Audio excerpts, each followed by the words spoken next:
Si Jinggoy not guilty sa plunder pero guilty sa panunuhol? Pwede ba namang mangyari yon?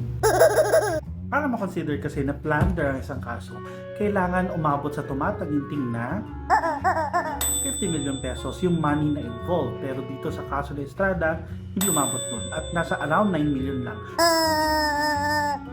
Yun napatunayan na involved na transactions dun sa pork barrel scam na involved siya. Ang malaking tanong ngayon ay nasaan yung 9 million pesos? Ibinusa ba ni Estrada? Ang mabilis na sagot? Hindi.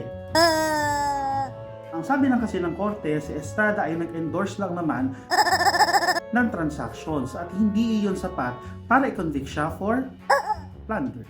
Eh ano naman yung kasalanan ngayon ni Estrada? Convicted siya for direct and indirect bribery or in other words, panunuhol. Direct bribery, ibig sabihin nito, direkta kang tumanggap ng pera, whereas kapag indirect bribery ay may middleman. Sa kaso ni Estrada, guilty siya of both. For direct bribery, napatunayan na may pumasok na 1 million pesos sa bank account niya. For indirect bribery naman, napatunayan na may 5.7 million siyang tinanggap